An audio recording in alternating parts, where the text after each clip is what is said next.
Hello, everybody. Welcome to another Patreon production diary. It's a production diary. If you're watching them all like in a row, or you're just kind of going back and rediscovering them, this is like the first one I've recorded in almost a year, so I'm a little out of practice with the production diary thing, and I'm trying to find my notes, which I don't know why I didn't do before I started recording. But yeah, so we are going to talk about Death's Door. What a video that was. The Death's Door, I believe right now it is currently titled, and I say right now because occasionally I do change the names. I may have changed this one, I don't remember. But Death's Door, Tom Searle, and Facing Mortality. And so this is kind of an interesting one because this actually was two separate videos that got put into one. So first off, the idea for this video, I initially wasn't going to make a video of this game. I played it on stream. A friend of mine was playing it. I fell in love with the art style almost immediately. I was like, this looks fantastic. I have to play this. And it was very like Souls-like, but not as hard. And I don't like Souls games. I don't really like the whole rage baiting stuff like that. I get it that some people really like it, and also a lot of people really like to watch it. So I wanted to try something similar that wasn't going to make me rage as hard, because, you know, when I'm streaming, I'm trying to relax from work. I'm not trying to get myself more pent up than I already am, and stressed out and whatnot. And so, yeah, I played Death's Door on stream, and the thought process of the video kind of changed a couple times as I was playing through. I was like, man, like, this is kind of a newer game. I don't really cover newer games that often. I think I talked about that in the Fall Guys Patreon video, how like Fall Guys was like the newest game I had ever covered and everything else was pretty old. And so I was like, it'd be kind of cool to cover this. This game's only a few months old at this point. Like, there wasn't really a speedrunning community yet. There wasn't really much of anything. There wasn't like a cool essay or anything like that. And I was always just trying to think about, like, is someone going to make like the definitive Death's Door essay, and maybe it can be me if I go fast enough, or something like that. And so after I finished the game on stream, I kind of just sat and thought about it, and I was like, I really want to make something about this game.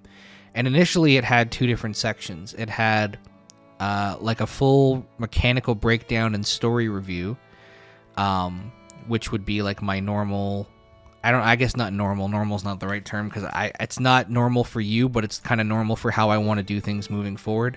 But something more akin to like Murdered Soul Suspect video. Sea of Solitude I didn't really talk about. Sorry, I didn't really talk about mechanics that much, but Murdered Soul Suspect is kind of like the blueprint of like my videos going forward, I think, where, you know, at first I would talk about the story, then I would talk about the mechanics, and I would kind of talk about how they complement each other, and then I was going to go into my whole ramble about like death and facing mortality and all that kind of thing. And what ended up happening was I was starting to write the video, and I was like, you know what, I'm really not into the mechanical stuff right now, so what I'm going to do is I'm going to focus on this second half, this story dissection, this mortality thing, focusing on the individual characters, and just kind of seeing where that takes me. And by the time I ended up writing that, I think I had maybe 40 minutes, and I was like, this would feel very awkward to transition from, let's talk about gameplay mechanics and how many times you have to press the A button, and then somehow shift that into, let's talk about what happens when you die and how some people don't accept it and how that makes it harder, and let's talk about mortality and facing the fact that you will die one day and that life is fragile. And it's like, it's just like a very weird transition, right? And it didn't seem, I don't want to know if the word appropriate, but it didn't, because I don't think it would be inappropriate to do it, but it didn't seem like cohesive. It felt like it should be two separate things. And then the more I thought about it, I was like, I don't know if the game mechanics are really what is worth talking about in this game. I think it's a very fun game. I think you can ignore all of the story and still very much enjoy the game. I would recommend both, obviously, because I'm obviously a big fan of the story. But yeah, so I kind of cut out the first half of the video, and then I was like, I'm just going to focus on this mortality bit. And then the other part kind of came from, I have an inspiration playlist that I watch when I'm trying to get inspiration, and a lot of it is like my favorite essay creators. And one person in particular that I was watching at that time was Jacob Geller, who I'm sure if you know me, you know who Jacob Geller is. And I can't particularly remember which video of his I was watching, but he was kind of talking about one subject and then completely shifted focus to another, but somehow like made it relate, and he like connected it. And I wanted to try to do something like that because I had already planned a video for my second channel, which didn't exist yet. I think I had made it, but I hadn't uploaded anything yet. But I had plans for the other side of reality for a while, and I had plans to dissect the life of Tom Searle, who was a guitarist from the band Architects, and he wrote all the music, and he was diagnosed with skin cancer. And I'm just realizing now, actually, this is kind of a very interesting thing. For those of you who don't know, I have a skin disease, and I am at greater risk of skin cancer now. Not the same that he had, and not a fatal one, but I do have to like go get like checked regularly and whatnot to make sure that's not happening. So I never made that connection until now, but that's kind of given me a moment. But he ended up passing away, and a lot of his lyrics were about him facing death, and some of them are more peaceful, and some of them are very angry, and it talks about his faith and how he is angry at God, and about all the injustices on earth, and why him, and how it's not fair, and how he's having a hard time letting go, but he knows how he needs to let go. And the albums that I was going to talk about in that video specifically were All Our Gods Have Abandoned Us and then Holy Hell. And All Our Gods Abandon Us is the last album that Tom wrote, and then Holy Hell was the album that his band wrote in response to that album, where like not every song, but a lot of songs are like answers to the calls that he made in the previous, and it was his twin brother, who's the drummer, who actually wrote a lot of that stuff.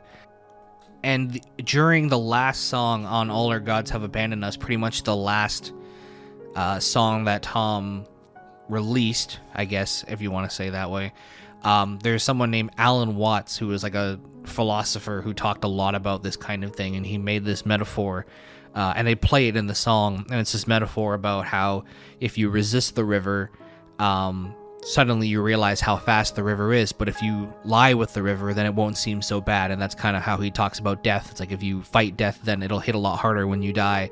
But if you go with life and just accept the fact that you're going to hit the end of the river eventually, then it'll be a lot more calm.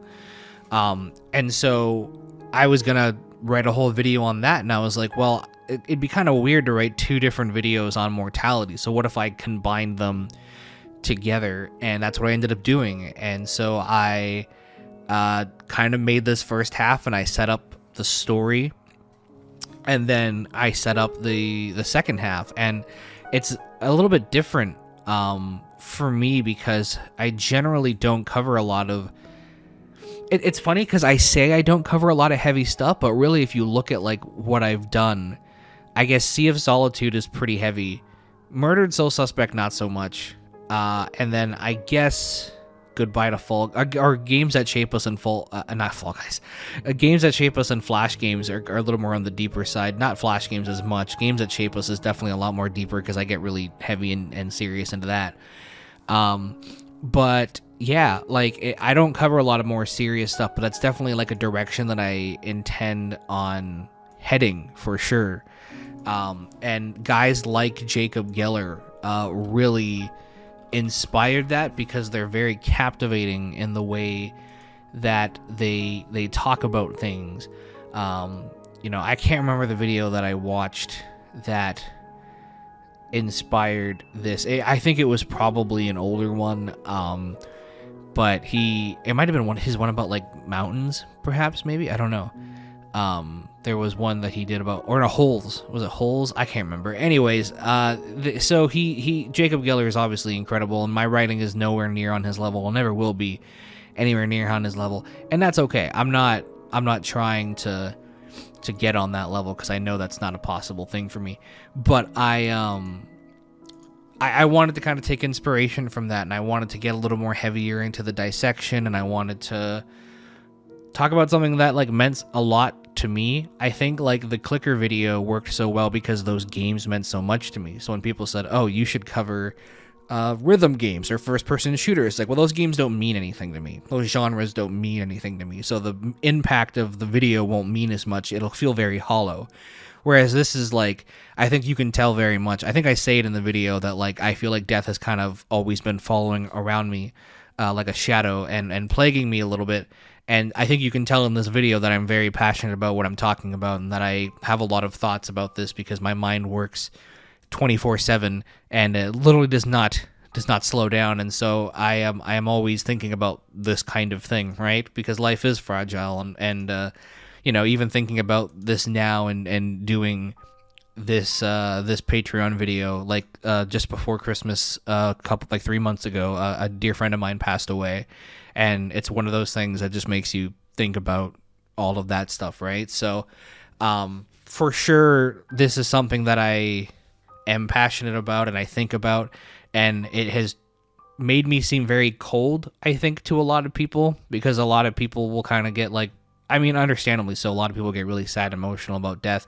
For me, it's definitely, I think some people just goes like, he doesn't care, like he's numb to it, or he has no emotions or no empathy. And I think this video was almost a way of me explaining and kind of justifying why I think the way I think. But again, it's a heavy subject, and not everyone is ready for it.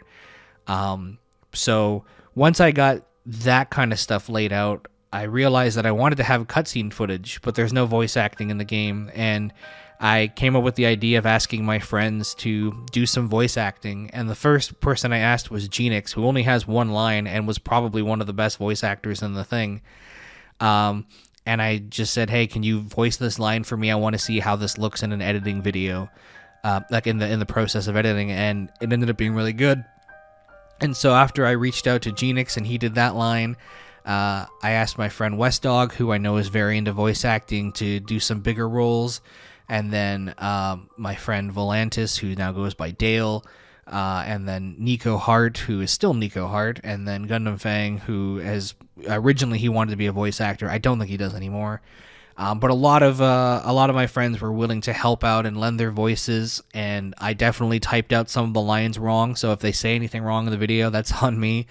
But I think it added a lot to the video. No one really commented if they liked it or not, but I've received a lot of like people like coming into stream and being like, "I really liked that you did this to the video," and I'm glad, because I think it adds like a cool dynamic. And the cool thing is that I didn't really tell people how to voice the characters. That was all them. So Nico went very low and he pitch shifted his voice and added like a reverb. I didn't tell him to do that. Wes went like this very old man voice. I didn't tell him to do that. I let them kind of decide on their own. And so it ended up being a really cool thing. And I already have other videos planned that involve cutscenes that don't have voice acting, which I'll be I'll be using those people again. If not those people, then the same similar concept, because I definitely I like showing game stuff. You can talk about cutscenes, and I know some people like to like sum up cutscenes because they feel like it's a waste of time, but I've always liked the cinematic approach of editing. And one of my favorite parts about the cinematic approach of editing is making it cinematic. And so instead of just me talking and droning on for hours, I like to add a little bit of flavor, a little bit of music, a little bit of fancy transitioning and editing and visuals and cutscenes. You know, it's like, why should I can tell you something, but you're not going to feel it the same way unless I can show you that same thing. And so that's why I really liked having these guys do these voices for me. And so yeah, once that came over, like I can't tell you, I'm going to actually look through the chat logs with my girlfriend right now and see if I can pinpoint exactly. So I first tell her on August 20th that there's a game called Death's Door that I want to play. And then by August 30th, I said I want to call the game Death's Door Love at First Sight. And then so that's 10 days later, 10 days after starting the game, or after discovering the game 10 doors in, I've decided I want to make a video about it. And then, let's see. Death's Door, greatest game of all time and better than sex. That was September 4th. So clearly I really enjoyed this game. I ordered a new microphone just for this video. Still didn't, yeah. And then by September 13th, I was still calling it Love at First Sight. And then by September 16th, I was calling it Death's Door and Facing Immortality. And that is where we stuck. And then I can see the Google thing. I had the entire script done by September 22nd. So within less than a month, I had written the entire script for this video, and I had just finished the game for the first time. And then this video ended up coming out October 17th. So this was a 2-month process. And I think that's really important to note, because a lot of people will say, oh, these are really long, like longer videos, and they must take a lot of time. But if you are excited and passionate about a video idea, you can get it done really fast. This is 2 months of work here in an hour and 7-minute long video, because I was in love with what I was doing. I loved the message, I loved the story, I loved the game, and so it was very easy for me to justify sinking all my hours into it. And at this point, I was so convinced that this was my comeback. I was like, all right, I'm coming back in October, and then November and January, and then a video every month, and then I'm going to have 200,000 subscribers by the end of 2022, and all this stuff, which of course didn't end up happening, because then health issues started to sink in, and then, everything else started to happen. It feels so weirdly long ago. Like, this is late 2021, and it doesn't feel like my health issues started at the tail end of 2021, beginning of 2022, but I have been dealing with stuff for almost a year and a half now. So it's definitely been that long, but it doesn't feel that long, which is weird. Time is weird and not linear, and everything is messed up, and everyone's gonna die someday. So I got a new microphone. I did the voiceover. Editing, like I said, was very cinematic. Having everyone's voice lines was like very fun. It made me look forward to editing, just to see what everything would look like. Like, I still remember my reaction when Nico sent me his first lines. I was like, holy smokes, like this is really sick. And then like it was really cool to see like my friends kind of low-key bragging that they were in this crappy video that wasn't gonna get any views. And yeah, so overall, it's currently sitting at 5K views. Just hit 5K recently. It's been a year and a half. It's my last upload. Most of those views are probably from people looking at comments saying, hey, where'd you go? And yeah, but here's the thing. This was like a pure passion project. Like, you've heard me say previously in other Patreon diaries, if you've watched them all, production diaries, that like, oh, I should have saved this video. Like, I should have waited till I had a bigger audience to give this a bigger boost, and this video would have done well. This video always had potential to do well for the people who have played Death's Door. Maybe not so much for the people that have not. And I thought about at one point making the video like the video game that faces mortality or something, but I don't know. I don't know if that would have made it do any better or worse necessarily. Maybe I'll still do that and try it out for like a month and see if there's an increase in views or whatever. But this was just like a pure passion project. I didn't really care how this video was going to do. I knew that this was going to be something that I was passionate about. I knew this was going to be my best work to date, which I still think it is. I think, view-wise, it's kind of like when there's it's like Queen. It's like everyone knows We Will Rock You in Bohemian Rhapsody. But that's not their best song, right? Their best song is Don't Stop Me Now, obviously. And which is still a well-known song, but it's not the song that people think of when they think of Queen. People are gonna get mad about that when I say that. But it's true. This is at this point I was kind of just making videos for me. I didn't know what was coming next. I didn't know what my next videos were going to be. I didn't realize that my health was going to take such a downswing. And I guess I'll get into that now. No, I'll get into that after. And so once the video came out, the thing that really hit me was the comment sections were like very sweet and genuine. Like, somebody who was a former, who used to work at a graveyard said, "I've stared into the abyss long enough where it doesn't freak me out anymore," which is an incredible piece of writing. That's an incredible line. Some people said that I gave them a new perspective on things, a more positive and hopeful rather than depressing one. Someone who is saying that this kind of helped them confront things.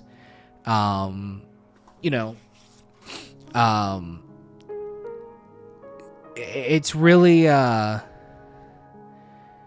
lot of really, really sweet comments, and a lot of people really said that they enjoyed how I approached the subject, and I'm very thankful for that. I'm glad that it could have that effect. I sometimes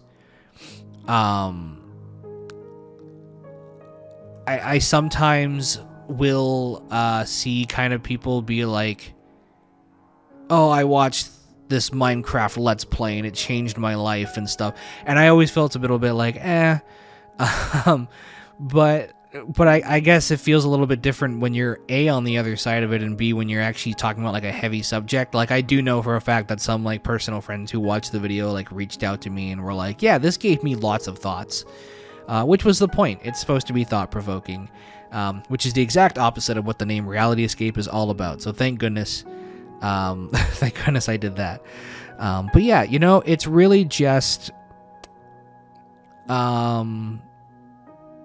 it was just a passion project. It was something that I was speaking from the heart from, and it didn't get very many views, but I don't care. If I had to say, someone said, "Show me your best work," I would show them this over the clicker video every single day without fail.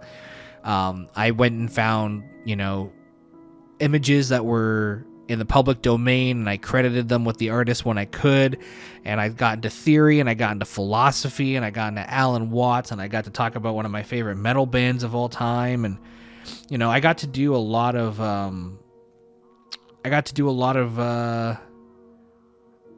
really cool, really nice like editing, and I got to play the game through and really think about how I wanted to like record it from a cinematic approach. And of course, Asenathww did some art for it. She did a really cool like Tom Searle picture and Alan Watts picture, which I really like. But yeah, I don't regret making this at all. Some of the other ones in these production diaries, I've been like, yeah, I regret it, and I regret it for one reason or another, whether it's the timing or whether it's the execution or whether something really petty that I just didn't like about it. But this one I'm perfectly happy with. I think this one stands the test of time, and I think that when if people ever discover me in the future, I think this will be the video that people kind of will come back to and be like, "Oh, this is actually really cool." Or people will just continue to skip it, which is also okay, because there's a warning at the beginning that says you can skip it if you want. So the aftermath, after we got all these lovely comments and whatever, what happened? I had planned a video for November and December, and with the idea of getting the Mario documentary out in January. By November, I was starting to not sleep at night. I was starting to experience a lot of pain under my arms. I initially thought that I was scratching myself and cutting myself by accident in my sleep. I was waking up with lots of blood. It was messing with my sleep a lot, which messed with my focus a lot, as you can probably imagine. And then I think I don't know if I got sick here, if I got sick at the beginning of the new year. I definitely was sick for because I've been sick twice since COVID started. Once was like August 2020, and I was sick for 3 months. And then I think the other one might have been around this time too. I remember coughing a lot around this time. And then I had problems with vertigo and then skin issues and all that stuff, right? So I said, okay, you know what? I'm actually not going to worry about November and December. I'm just going to get straight into the documentary.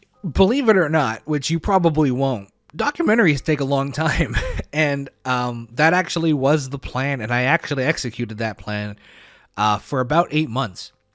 So obviously you have not seen any progress on the Mario 64 documentary, but episode 1 is like 75% done, and there's bits and pieces of every other thing that's been written. Like episode 2 is written, 3 is written, 4 is almost done, and episode 1 is like 75% edited. So like it's not like I wasted that 8 months.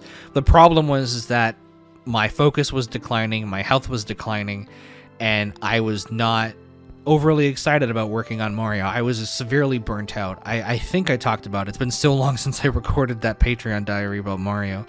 I think I talked about it in that video where I was just burnt out of everything. I was just not really interested in Mario. There was so much drama going on where I was like, I just don't want to deal with this.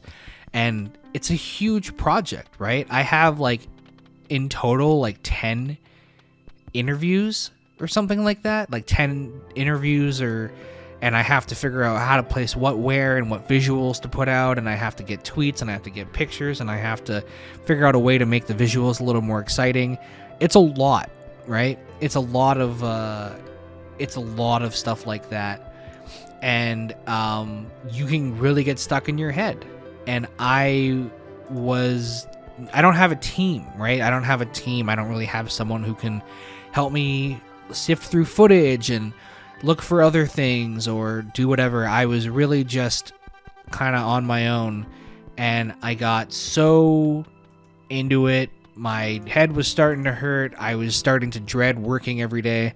At this point, I wasn't working for anybody. I was desperately looking for freelance, and I was taking really, really bad underpaying jobs because, you know, and here's a tip for freelancers. Sometimes you have to take risks and undervalue yourself. And I was taking jobs where I was getting paid like 1/15 of what the person was making off of my work. Or in other cases, I was working and people were refusing to pay me on time. And it was a mess. And I'm very glad that that is all behind me. And then in October, I decided that I was gonna say screw the documentary. I can't do it. Oh, I also moved in the middle of that. I should specify that while I was dealing with my illness, while I was dealing with my skin issues, while I was trying to prepare for my friend's wedding, at which I was a groomsman, so I was trying to lose weight so I could look presentable. I also moved. I moved 3 days before his wedding. Oh wait, was it 3 days? 2 days.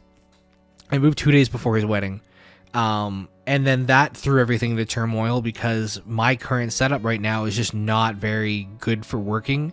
I'm in a public space now. Not public. I'm in an open space. I don't have a closed door between me and the rest of the family. And so people are constantly walking in through my stuff. And if I talk out loud, then they can all hear me, which is why I'm recording this right now because no one else is home. It's made me so I couldn't stream. And so at that point, I kind of hit a breaking point where I was like, I need to just make something else. And then that's why there's been nothing since, because basically in October I said I'm going to put the documentary on hold. I need to just find the love of creating again, like the Death's Door video. And I had this other video that I'd been working on that's hopefully by the time this diary comes out is coming out the next week or the week after. But I had this idea in my head for so long about this video I wanted to do, and I'd kind of written most of it in my head, and then I sat down and I wrote it in a couple days, and then I was like, great, this is cool. I'm going to make a few small videos, get back into the idea of making stuff, and then we'll be back big time. And then none of that happened because this current script for the next video is at 70,000 words right now and still not done yet. And I'm just enjoying creating so much. It feels like Death's Door, except it's like 10 times as long. So that momentum is carrying me forward of enjoying it, but it's not quite what's the word I'm looking for? As fast, I guess. And I've definitely experienced a little bit of burnt out with this project as well, but that's just bound to happen every now and then. But yeah, overall, I am pretty content with how this video did, and I'm excited to get back into making more. And, you know, we'll see what happens. I've got so much stuff planned for you guys. You have no idea, on a multitude of channels. I started streaming again recently. I'm very excited. We currently have 5 patrons. I pretty much lost all of my patrons. But that's okay. I expected that because I'm not making videos, and it's been paused for the last year and a half anyways. But if you are watching this, thank you so much for your support. It truly means the world to me. I'm glad that if you watch this, perhaps you enjoyed the Death's Door video, at least to some extent, that you wanted to hear me talk about it. Still my favorite video I've ever made. And if you have any questions about it, feel free to leave a comment here on Patreon. I will answer all of those. And yeah, I think that's it. I think that's it for me. I'm just excited to be making videos again. And, you know, I will get back to the Mario documentary.